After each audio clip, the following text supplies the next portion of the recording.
My colleague Ayanda Nyathi from the Bridget Mabandla Justice College, and he joins us now to give us a more comprehensive wrap of what the Commission has heard thus far. Very good morning to you, Ayanda. So at this point now, just before the tea adjournment, the question around why the urgency? Why was it so urgent to not even allow the process to maybe start being prepared, if you will, or the investigation to get underway? He was somebody that less than 24 hours after laying or opening those complaints, he lays the criminal charges, and then less than 24 hours you email the minister indicating that in fact those dockets have now been intercepted. We're still stuck on why the urgency. That's right, Mfundo. And in fact, the evidence leader in Lee Sigels Ngube puts it to Adams that in fact the dockets hadn't even been assigned an investigator yet, and already he was sounding the alarm, for lack of a better term, around there being some kind of nefarious action to have the dockets intercepted. It was Sesi Baloyi who subsequently then put it to Fadiel Adams that all of this stinks of machinations. It seems that there was a scheme, that's the words she used, to try and ensure that things culminate in the way that they do. And we know that ultimately all of this is brought to the attention of IDEC. IDEC then starts their investigation. The investigation ultimately culminates in the arrest of Dineo Mokoele, Dumsani Kumalo and others. And in fact, these individuals appear in the dock. We know that tomorrow, of course, the NPA has now announced that they're going to unequivocally withdraw those charges because the investigation, quite frankly, didn't follow the right process. But before we bring in Canny Maphanga, who's also been listening into what has been said here, it was interesting to hear Advocate Sandile Khumalo engage Fadiel Adams about the timelines. More specifically, we know that when Fadiel Adams opened these cases in Orlando, in Soweto, there were several other cases that were being opened, and it seems Brown Mokhotsi had some kind of involvement in those cases too. Take a listen to how that interaction unfolded. Mr. Adams, there was a lot of activity in December 2024, and a lot of it involved Mr. Brown Mokhotsi assisting people with opening cases in Soweto. Did you, by any chance, speak to Mr. Brown Mokhotsi around November, December 2024? General Lincoln was in contact with Mr. Brown Mokhotsi, who he told me was someone that was close to the minister, something that I now know to be a lie, not from General Lincoln's side. I had met Mr. Mokhotsi, spoken to Mr. Mokhotsi, sorry, on the phone once. Take it slow. When did you speak to Mr. Mokhotsi? I couldn't tell you if it was November of 2024 or December of 2024 or January of 20, but I had spoken to him on the phone once. Because almost every case that is opened in Soweto relating to our terms of reference somehow has Mr. Mokhotsi's fingerprints. So listening to you, I suspected that you end up in Orlando because that was Mr. Mokhotsi's idea, and I could be completely wrong. That's why I needed you to ask the question so that you can assist us. What was Mr. Brown Mokhotsi's involvement in you ending up opening these cases and opening them in Soweto? And what was his communication with you and Mr. Lincoln? From my side, there was no communication with Mr. Mokhotsi. Not on that issue. My communication with Mr. Mokhotsi happened on the phone with Andre Lincoln regarding... It was a three-way call. No, I was at his house on the day. He was speaking to him. You were at Mr. Lincoln's house? I was at Mr. Lincoln's house. And it was in November 2020? I couldn't tell you that. But it was before you opened these cases? I didn't write down the date, if you understand what I'm saying. It was just a phone call. I don't need the exact date. I need to know, was it before you opened the cases? I think it was after, but I don't want to lie to you, Commissioner, so it's hard for me to say. It was just a phone call. It was just, I was sitting at the General's house. This gentleman phoned. He said to me, say hello to the minister's friend, Brown. And you were discussing crime intelligence issues? No. You were not? Andre Lincoln, as I explained to the advocate earlier, had not been paid his pension. Okay. And he was complaining to Mr. Mokhotsi that the minister was doing nothing about it and it was unfair. And my involvement in that conversation was, not even Mr. Mokhotsi, I said, Brown, this is a good man, he served this country, this is not right. Okay. That was the conversation. And that's where it ended? That's where it ended. I'm going to bring Canny. All right, and of course, we anticipate that a whole lot more will be said about that, because it seems that despite Adams distancing himself from Brown Mokhotsi, there may be a lot more to it than what meets the eye. Canny Maphanga is also here. Our senior reporter has been watching not only the testimony, Canny, but also what's taken place here just a few moments ago. Stuart Sharnik is also in the building. We know he's been connected to the likes of Shadrach Sibiya. He's been seen with Fadiel Adams in different settings as well. And there was a bit of an interaction with one of the journalists a short while ago.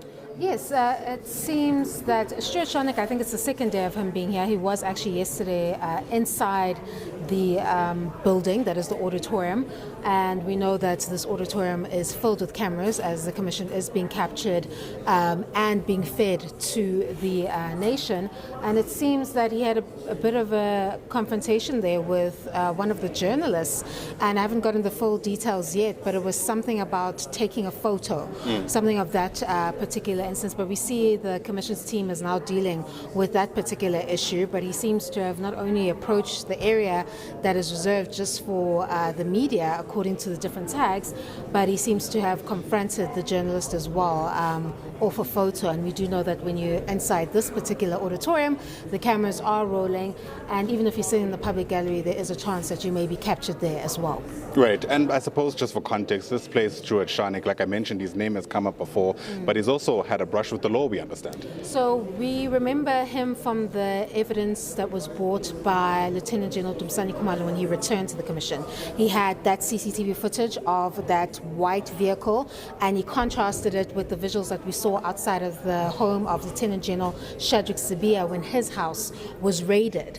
And then he gave us a synopsis of this individual that seems to always be around Shadrach Sibiya. We then know that at some time afterwards, I'm not sure what the gap was, that the KZN SABC team then revealed the kind of rap sheet that this particular individual is alleged to have, and it's filled with all kinds of charges, even dealing with alleged hijackings, which is what Adams was trying to, I guess, clear him of yesterday, saying that the record had been expunged, or that's what he claimed before the Madlanga Commissionn. So he is someone that has been seen with Fadiel Adams before. Remember that time in court where even our colleague, anchor Sakina, asked him about the optics of being seen with someone who had just made headlines, and he seemed to not take issue with it. And here Fadiel Adams is appearing before the commission, and on both days we've seen this individual appear here before the Madlanga Commissionn. But this is a public venue, and there are journalists doing their work, and they should be allowed to do so freely and fairly. And it can't be an expectation to be inside an auditorium filled with cameras and express shock if you are captured by one of those cameras, as a public gallery is always captured doing so. Absolutely. I mean, if you don't want to be seen around this area, perhaps don't be in the area. Absolutely. So I to think speak. I just saw him creeping back in now, so I'm not sure if there is an acceptance at this point that this is a public venue and these hearings are public, and you're likely going to be captured on camera should you be inside this venue. Even the journalists are captured, all our reactions as well to everything that happens. I've been captured myself with my reactions as well, so it's likely to happen that way as this information is being fed to the nation. All right, hopefully the commissioner, beg your pardon, deals with whatever may have taken place there. At least from where we were standing, it looked quite concerning. Let's get back to the testimony, though, of Fadiel Adams. A lot of time being spent, Canny, in, or rather on trying to understand Fadiel Adams's motives when he went about opening these different cases, especially when you consider the timelines. Yes. And there's no conclusion yet, but I think the timeline is precisely what becomes a concern here, because you have an instance where it doesn't even seem that there was an intention for these matters to be investigated by SABC. It seems to look like allegedly that it was a groundwork being laid for the matter to be referred to IDAC. And that context is important because you're seeing patterns emerging in the IDAC stream where things seem to be allegedly planned, allegedly part of a scheme, alleged plots. Nothing seems to make sense. And it cannot be accepted that you had such a concern in the one instance in Cape Town where you were told the dockets would be intercepted.